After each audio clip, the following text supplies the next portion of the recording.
He only had $10 left to his name. Just enough to get through the night, maybe feed his child one more time. It wasn't just money, it was survival. A thin line between holding things together and watching everything fall apart. But when he saw her, frail, ignored, invisible to everyone rushing past, he made a choice most people wouldn't. In a place where people looked at him with suspicion, instead of humanity, he gave away the last thing he had. What happened next didn't just change his life. It revealed something no one in that subway was ready to face. How could one small act of kindness expose such a deep and uncomfortable truth? Marcus Reed was used to stretching every dollar until it almost broke. Life hadn't given him room to breathe, only reasons to keep pushing forward. As a single father, his world revolved around his young son, a quiet, observant little boy who never asked for much, but deserved everything. Every morning started before sunrise. Every night ended with exhaustion so deep it felt like it lived in his bones. He worked long shifts, picked up extra hours whenever he could, and still it never quite felt like enough. Bills piled up faster than he could pay them, and the future always seemed one step out of reach. But no matter how heavy life got, he never let his son see him break.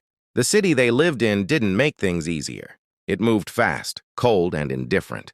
People looked at Marcus and made assumptions before he ever spoke a word. In stores, eyes followed him like he didn't belong. On the streets, strangers clutched their bags a little tighter, their bodies shifting subtly away. He had learned to read those silent signals, to adjust himself, to shrink in places where he had every right to stand tall. He kept his head down, moved carefully, avoided conflict, even when it seemed like trouble had a way of finding him anyway. That evening, the subway was crowded, loud, alive with people who had places to be and no time to notice anyone else. Marcus stood among them, counting the last $10 in his pocket. It was all he had until his next paycheck. Every step, every decision mattered. He thought about his son waiting at home, about what he could stretch that money into, about how far $10 could really go. And then he saw her, an old woman, sitting alone, hunched over, her presence almost fading into the background. People walked past her without a second glance. Some noticed, but chose not to care. She looked small, fragile, like the world had already taken everything it could from her. For a moment, Marcus hesitated, because deep down he knew. Choices like this didn't just come with consequences. Sometimes they came with a cost no one saw coming. Marcus's grip tightened around the worn bill in his hand as the train rattled through the dark tunnel. The old woman barely moved, her hands trembling slightly, her eyes fixed on the floor as if she had already accepted being invisible. Around them, life continued, people scrolling on their phones, talking, avoiding eye contact. But a few noticed Marcus, and the moment they did, something shifted. He felt it instantly, that familiar tension, the quiet judgment that didn't need words to be understood. For a second, he looked away. $10 wasn't just money, it was his son's next meal. It was the difference between getting through the night or going to bed hungry. But something about her, something in the way she sat there, forgotten by everyone else, pulled at him in a way he couldn't ignore. So he stepped forward. The moment he reached into his pocket, everything changed. A man standing nearby stiffened, his eyes narrowing just slightly. Another passenger adjusted their position, watching more closely now. It started small, just looks. But looks turned into whispers, and whispers turned into something heavier. Suspicion spread quietly, filling the space like smoke. Marcus placed the money gently into the woman's hand. She looked up, startled, her eyes wide with disbelief, like she couldn't quite understand what had just happened. And that's when the voice cut through the air, sharp, loud, accusing. Someone had called for security. Marcus's heart dropped. The moment fractured. He hadn't taken anything. He hadn't threatened anyone. He hadn't even spoken. But suddenly all eyes were on him, not with gratitude, not with understanding, but with something colder, something dangerous. The train slowed as it approached the next station, but the tension only grew stronger.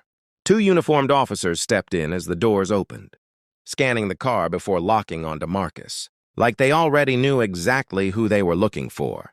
No questions, no hesitation, just a command that froze the air around him.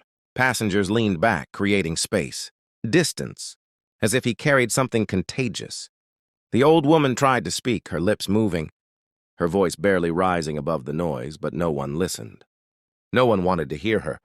Marcus felt the weight of every stare, every assumption pressing down on him. His chest tightened. His thoughts raced. One wrong move, one misunderstood gesture, and this could spiral into something far worse. The officers stepped closer. One reached for his arm.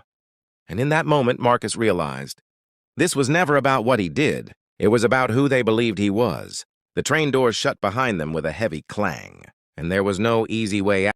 The officer's grip tightened around Marcus's arm, pulling him forward as the train screeched to a halt.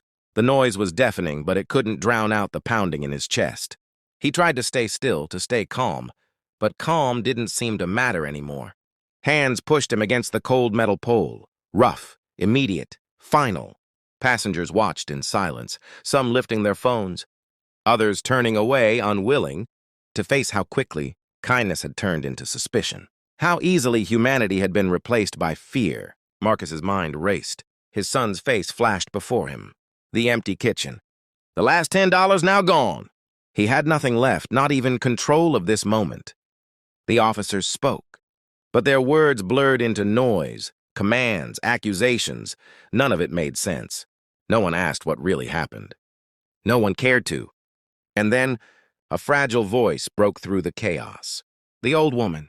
She struggled to stand, her body shaking, her voice weak but determined. At first it was barely audible, but this time she didn't stop. She pointed at Marcus, her words growing stronger, cutting through the tension with urgency. Everything shifted. The crowd hesitated. The officers paused just for a second. But in that second, something cracked, because now people were listening. The same eyes that once held suspicion began to change. Doubt crept in, confusion, realization. The truth was surfacing, and it was impossible to ignore. The officer's grip loosened just slightly, and for the first time since this began, Marcus wasn't invisible anymore. But the damage had already been done, because in that moment, one question hung heavier than everything else.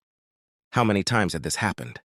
Without anyone speaking up, the officers stepped back, their grip loosening as the truth settled over the crowded subway car. The old woman's trembling voice had done what no one else would. She had forced them to see. Marcus stood there, shaken, his arm still aching, his dignity hanging by a thread. No apology came, no acknowledgement, just silence, thick and uncomfortable, as the reality of what had just happened lingered in the air. The train moved again, but nothing felt the same.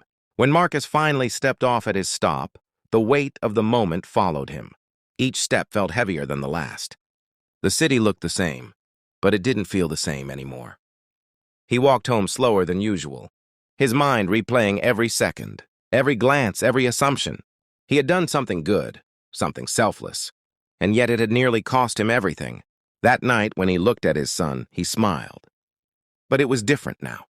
There was something behind it, something heavier, something his son was too young to understand, but one day might have to. The next day came, just like any other. The city kept moving. People rushed to work, laughed, talked, lived their lives. Nothing had changed for them. But for Marcus, everything had shifted, because he knew the truth most people tried to ignore. Kindness didn't protect him. And it wasn't just his story. It was the story of countless others who had been judged, stopped, questioned, or feared, not for what they did, but for who they were. Moments like this don't always end with someone speaking up. Sometimes there is no voice to break the silence, no witness to change the outcome, no one willing to stand between assumption and truth. And when that happens, the story ends very differently. So the question remains, if the truth depends on someone brave enough to speak, what happens when no